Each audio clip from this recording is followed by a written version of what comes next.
really surprised by Hendralisk, knowing that Slush is on the ropes right now and Hendralisk has that one extra game to do whatever he wants. I would think he plays a little bit more greedy. That's the normal thing that you do in game number 2, and try to play as abusive as possible. We don't have that at all. Hendralisk is just being very stoic. He's just saying, I can beat you at any way, anyhow, any possibility. I don't know. And he's just going with it. Yep. Now, really important thing that we don't explain too much, but I think is a really good point, is that ZVZ gas timing is really key, just because if you can get more gas and hold on to that gas advantage, it really carries over to the mid game, especially with geysers 3 and 4. Everyone kind of always gets that first geyser for speed and whatever they want to do with it, but then after that, some people try to sneak in a lot more drones and get their gases quicker, but then they are very vulnerable to different attacks. And we've seen players like Scarlet really save that gas for tech in opportunities where she gets a fast hive and goes for that Ling Infestor upgrade style with Ultralisks. But neither of these players we can't really say too much, because I feel like Slush's plan got completely ruined in game number 1 based off like how Hendralisk was putting on mad aggression from one base. So I'm still anxious to see what Slush is going to do starting in game number 2. Yeah. You know, it's actually pretty important that you mentioned that style. I mean, of saving up gas and spending all in the mid game like Scarlet does. I think that's a really effective way. If I want to theory craft about it really quick, Frodan, and I guess I'm going to do that because I love theory crafting, I would say any form of Nidus play is really good against that style, but more importantly, I think drop. Drop is like a consistent way of always catching your opponent off guard, out of position. And when Scarlet gives up all of that, you know, the basically two-shotting, always having your Zerglings being two-shotted, if you do these little pouches of roaches, it actually commits a ton of Zerglings over there. And then you can always catch, you know, a player like that out of position when they're at the stage of just getting Infestor tech. I know that's not actually what we're talking about right now, but just theory crafting.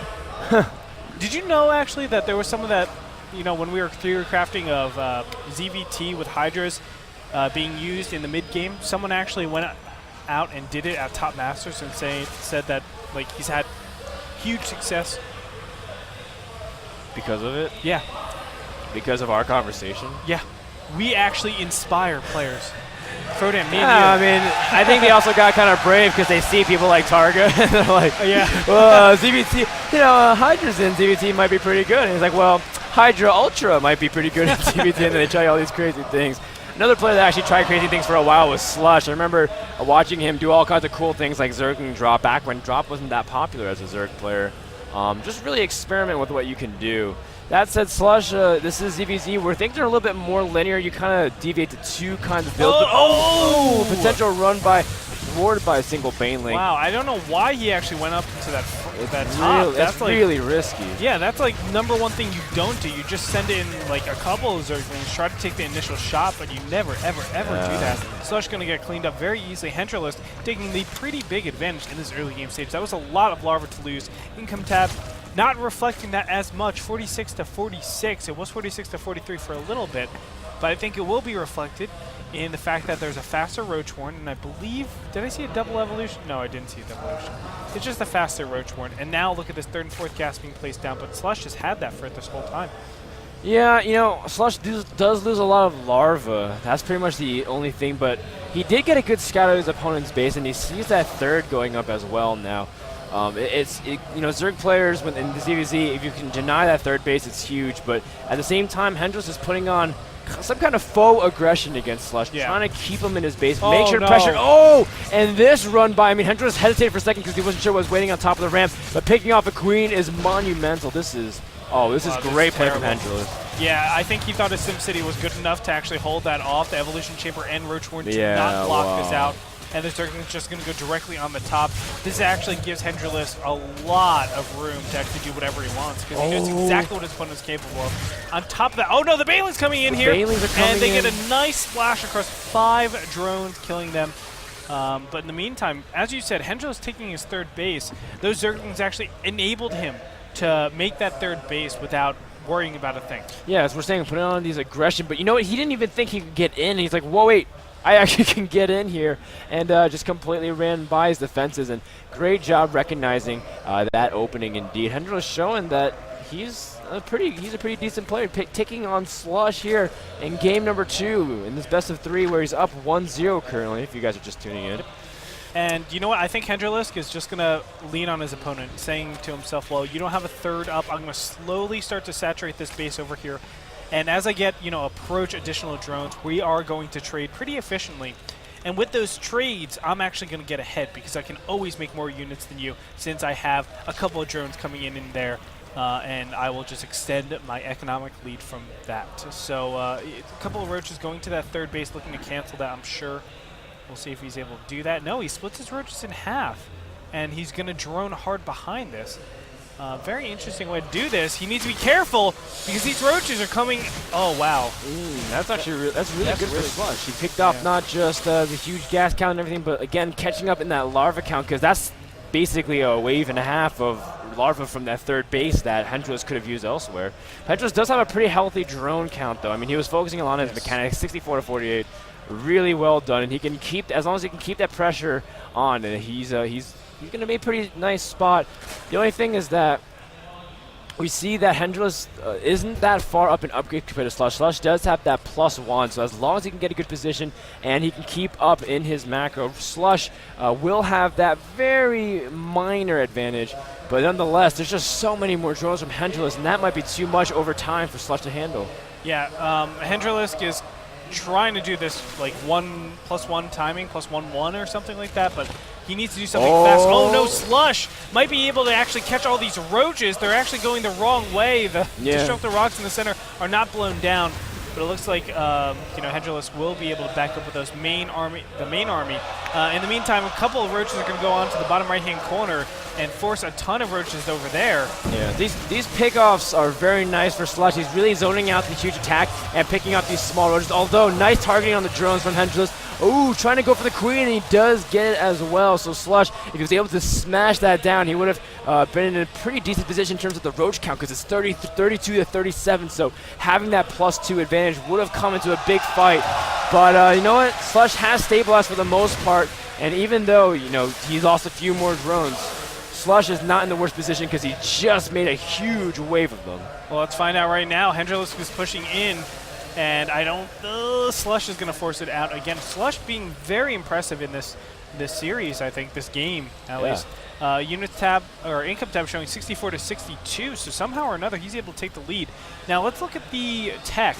At this point, we do have a Hydra Den going down for Hendralisk, so he is looking to end the game pretty soon. When you go Hydras, Hydra Roach doesn't scale well into the end game. So when you're going Hydras and investing all your mid-game gas into that, you're basically saying, I need to win right now.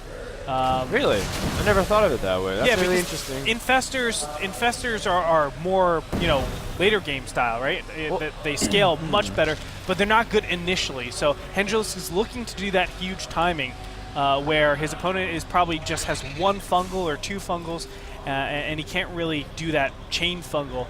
And hopefully the Hydras are able to DP us fast enough down that he just flat out wins the game. Yeah, I didn't know, because I thought Hydras are actually pretty good, because as long as you keep them sparingly, because they just add so much DPS that in the end they just really shred through a lot of whatever their opponent tries to tech switch to. If they try to go for a Broodlord or anything, you just add a lot of DPS, and Hydras on Creeper are actually surprisingly fast. No, it definitely does. It's interesting. Wait, I never really heard it that way, but you know what, Andre? We'll find out in a second how effective these Hydras are, because Hendralisk does have a path. Now he's also dropping some creep, because again, rearranging the Hydras are so key, because roaches can easily snipe them. As long as you sprinkle them into the back, should be good. But the fungals coming in from Slush, he does have a good counter, but reinforcements to the south also coming in for even a stronger surround here from Hendralisk. And now all of a sudden the fungals do wear off, but the roaches are pretty weak. A lot of infestors do remain, and it's coming down to the wire, but it looks like Slush has just enough units to push back the first wave of units. Does he have enough to really hold off the second wave? As the 22 roaches are in production for Slush. Look at this. He's trying to go around and snipe the Hydralisk as best as possible. Now look at the Infestor retention. see all those infestors still alive. That's really important. I would actually say that Slush shouldn't have gone in there. Normally you wait until like 150 energy at least. Nah, I shouldn't say at least, but you wait a little bit until you have the ability to do like 2 fungals and maybe a couple of infested Terrans. I think he really pulled the trigger a little bit too fast. Think if he took the defensive position and just fungled continuously over the same patch of roaches in this bottom area, he would have been in a great position.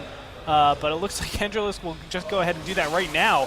He needs to be so careful because just the smallest misstep could mean all of his units just get decimated. He's going to go for a huge surround as well, but no fungals from Slush. Oh, okay, there it is. Man, I was so scared. I was like, man, Slush, you're going to let him go free with just a slap on the wrist. But, see that Hendralisk does recover by sniping off a couple of infestors as well, but that does not help the cause of Hendralisk. Slush's supply is completely caught up at this point, and he's in a pretty good spot. Decently, you can see that Hendralisk does have that 4th base and 5th base though, so over time the remax is what Slush has to be afraid of, but in terms of just raw army strength, Slush is okay for now. I think actually Slush, even though Hendralisk has a 4th base over here, Slush has this one attack where it's just like a spring. He's going to spring back and just crush his opponent with a ton of roaches, hydras, and infestors. That's his only chance. He needs to do economic damage to his opponent, and after seeing this 4th base, he should know. Hendralisk is also aware of this, and that's why he's setting up spine crawlers. He's saying, all I have to do is defend this incoming push. The power right now goes into those infestors. The fact that he was able to keep those and invest them earlier gives him the ability to do this very wicked push. He just has a composition counter against his opponent. We'll see what Hendralisk chooses to do. You know, some players just stubbornly stay on Roach Hydra. Some try to incorporate some hive tech, maybe just sprinkle in a few Broodlords. Again, that's what we're seeing. It depends on the situation. It's actually really hard to practice too, because late game ZVZ, how many times can people say they've truly been to like the late stage where they know exactly what to do? It's very, very variable at that point. And you can see Hendralisk, we just pick off an infestor. That definitely helps. Yeah, and you know what, Hendralisk, what he is doing, which is very intelligent, is actually buying himself a lot of time. And through all this, look at this, he's taking the top left-hand position as well. And obviously Slush knows about it with that one overlay. I don't know why Slush is being so relaxed with this attack. He should have been going a lot sooner. Plus 2-2 is up for him, whereas 2-1 is up for Hendralisk. He doesn't have 2-2 coming anytime soon, so Root Slush will have the advantage with upgrades, but let's see if he has it. This is a really great concave, though, for Hendralisk. Look at him prepare this around as if he was ready since the day he was born. A lot of fungals and infested Terrans, but in the end, there's just spine crawlers also assisting it. You know, Hendralisk is pushing up, waiting for his reinforcements, and pushing up from the southern half. And you can see that Slush really wants to take out this base, but the infestors are pretty much out of energy. So now Hendralisk is going to try to see if he can engage, but where are all his army units? Is it the upgrades? It's the upgrades, it's the infestors. The infestor count and the energy count just gives him such a giant advantage. But this is to be expected. You lose the 4th base, you drop back, and what he should have from that engagement, Hendralisk should have focused on removing all of those infestors. And now all of a sudden, Hendralisk is the one with new infestors. He still has his 4th base. It's equal. A little counterattack is going into the 4th base of Slush, but it's not going to be stopped. Slush does need to take out that top left-hand expansion. But the problem is a new wave of roaches and infestors should be here to stop this. Unfortunately, it's not. And Slush will take an advantage going into this, I think. Oh, wow. Slush does have units protecting his fort as well. Hendralisk was up 2 bases, but kind of mishandled that fight. And you know, you can see that Slush now has that army trapped, and he's going to lose that, but he's also going to move across the south and really defend that 4th base. As long as he can really keep that up, he's good. Slush also has his Greater Spire and a Nidus network in production. Really going to improve the mobility of his army, because again, Broodlords slow everything down. Oh, very nicely done in fungling from the top ground and trying to kill as many infestors as possible. He killed a couple, I think, but nothing too substantial. Hendralisk will lose his 4th and 5th base. Let's go ahead and look at the economies of both these players. The main is almost mined up for Hendralisk, so he's on like 2 bases. His opponent is also on 2 bases. No, about to be 3 bases. Income tab showing 72 to 56, so Slush is behind in that factor. But the fact of the matter is he has to hatch up. Yeah, that hatchery is up, and that's what really matters, because as soon as those Broodlords come in, what makes it so weird is that Broodlords, yeah, they're great at sieging, and you can see this Nidus Networm will immediately be dealt with. But it's also pretty hard to attack into it unless you have the superior positioning, you know, especially in Daybreak. But Slush has these 3 Broodlords currently morphing at his 4th base, and he does have that economic advantage right now just because of pure bases and minerals being able to be mined. You see that Hendralisk is also catching up in the upgrades. Now has 2-2 like his opponent. So you will have that in his advantage because, again, Slush dropped those Infested Terrans, just had so much DPS, and Hendralisk could not could hold against it. Yeah, and now additionally, I mean, Hendralisk is in such a tough position. With those Broodlords, he has obviously a lot of DPS being swallowed up to those Broodlings, so it helps out quite substantially. Not only that, a ton of Hydras and a decent amount of Infestors as well. That helps out quite substantially. So, you know, overall, Slush is just monstrously ahead because of that last attack.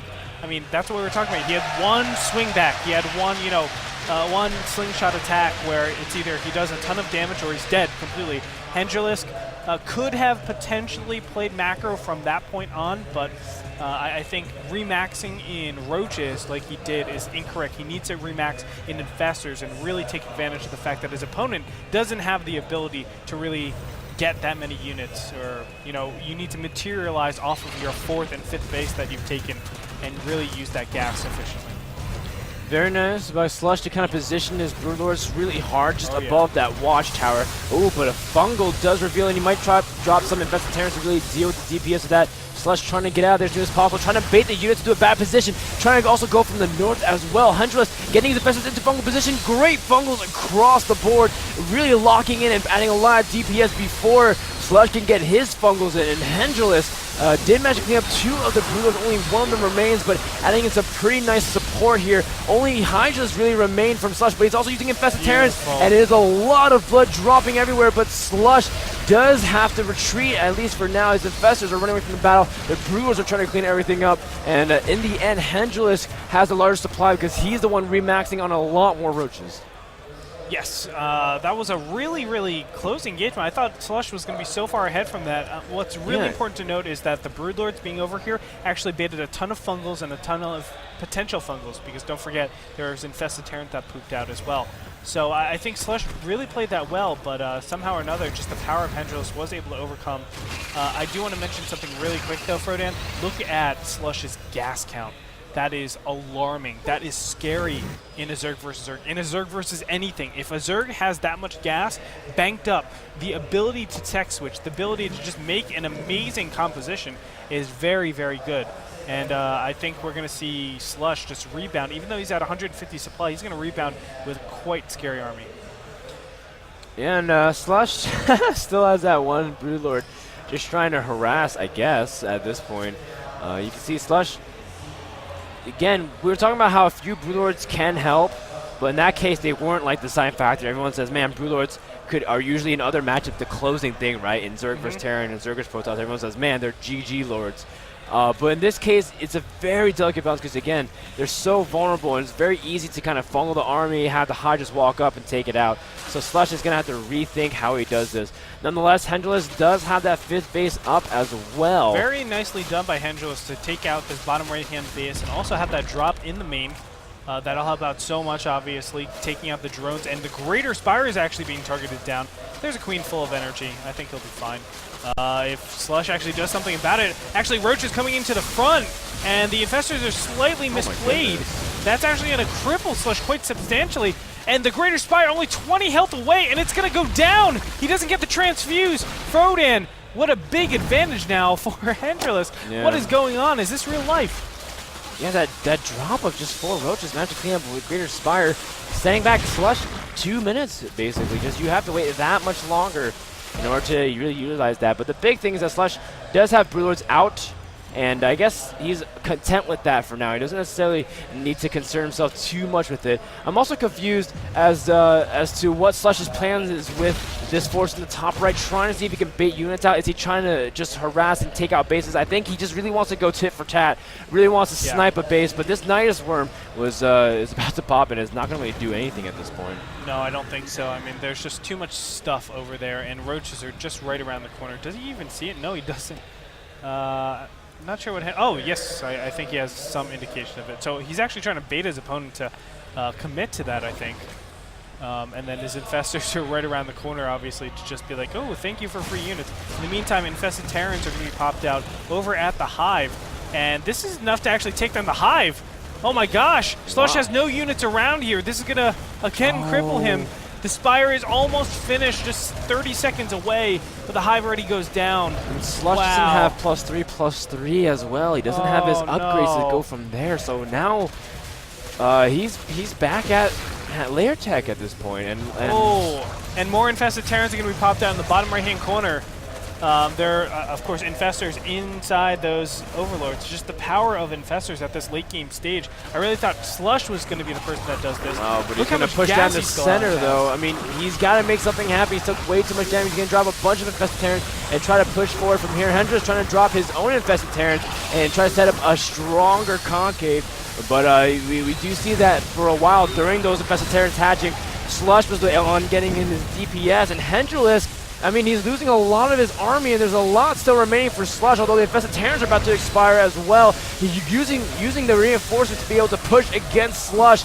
A lot of his huge army is now just whittling down. Where are Slush's reinforcements? There's just a couple streaming in, not really able to keep up with the large production of his opponent, and Hendralisk is pushing back his opponent, even though this is Slush's huge attempt to break Hendralisk. Yeah, unfortunate for him. In the meantime, there's been so much harass going on in the back of Slush's bases. You can see the infested Terrans doing a ton of damage over here. There were the roaches that were attacking over here in the bottom right-hand corner. That got eliminated as well. The Spire's almost dead, 26 health. And it's going to die right now to these infested Terrans. Hendralisk playing an amazing brand of StarCraft 2. And, even after that surprising mid-game, where Slush just eliminated 2 of his bases, he's able to, just pop back, define the odds, and looks like he's going to 2-0 Slush. Yeah, I mean, Hendralisk, it's 173 to 105. I'm just blown away that fact that he's moving his infestors everywhere. He's got some in the natural, some in the third, really jumping in and trying to attack wherever he can. And Slush has not been able to deal with it because Hendra's been so crafty with how he's moving his units. This is like watching Lowly play as well. Lowly does this a lot, just maneuvering burrowed infestors and trying to be as tricky as possible. And wow, just really infiltrating and forcing Slush to make a decision to attack. Hendralisk got another drop queued up in the center of the map, trying to see if he can go in the main, probably barrel down the natural. There's a lot more tech. The layer drops to the natural as well, focusing also onto that 5th base. Or I guess at this point, Slush's 4th base. But Slush is actually doing kind of a counter aggression in the top left-hand corner. Nidus Worm is going to come up here, but there are no units inside of that, like 0. And drones should kill that. No problem. And Slush is just forced to use whatever economy he gets. And there's not even an exit over here. Unfortunate. Oh man, this is just really tough. I mean, Slush, he's gonna have to finish. Hendralisk is waiting for Slush to finish that base and then go snipe it as well. He does drop into the main, and he's pretty much got everything he's ever wanted in terms of positioning. And there's just too much damage. Play. GG. This is phenomenal. Amazing play. I am so impressed by Hendralisk. Yeah. I am too. I'm doing one of these. Poker, like in poker when you're like, it's a good hand, you tap. Yeah. Respect. He was really, really good in that game. I'm thoroughly impressed. Great tactics. I honestly thought he was dead after the big snapback. The infestor count was still high for Slush after he just pushed out. It was 5 base to 3 base. Slush just wrecked his opponent. But the fact of the matter is he was still able to come back into the game. He was at a deficit from there. The drop play was awesome. That was an awesome way to just shove the knife in and just turn it a little bit more. Everything about him at that endgame stage I loved. and he deserved that win. 2-0 over Slush, putting him further into the WCS. Well, that means Slush is officially eliminated from the WCS Canada because that was the lower bracket. Losing to TT1 at first and then to Hendralisk. Tough way to go out, I'm sure, for him. I think he had higher expectations, but, you know, the nature of the beast sometimes, these players that we don't really hear of, Hendralisk, for example, comes out of nowhere and just surprises everybody. And that is the purpose of WCS, to spotlight these type of people. Yeah, and Hendralisk, we're so glad that it's how many people really knew about him? Like, probably the 3 friends who know exactly his playstyle and builds, or who will also say, like, man, like, this guy is legit. You guys are the ones who really believe in him, but not a lot of people know about him. People know Slush. Everyone probably picked Slush. This was an upset by every means, and I'm really proud. Let's do a little bit of an update as well from other parts of the bracket. Sure. In the upper bracket, we have Drewby, Atero, Scarlet, DDE, TT1, Doro, and Starlife. Still very much in the winners bracket. Starlife, the guy who took a break from pro gaming. A huge break, a 1-year break. He was in the NASL Season 1. He could have requalified, or he could have came back in, and he was just like, nope, I'm done. I don't want to play anymore. He was beating the likes of, let's say, Select. Gosh, I wish I knew from NASL Season 1 results. He was really good. He was in the middle of the pack, but it just showed you his skill since he was in school at that time. And it's really tough for him. He was also working.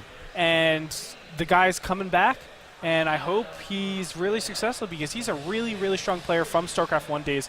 He was, I think, A- or A. That's pretty cool. StarCraft Brood War. We also have Hyper C, Magic, Tubby the Fat, Hendros, of course, you advance.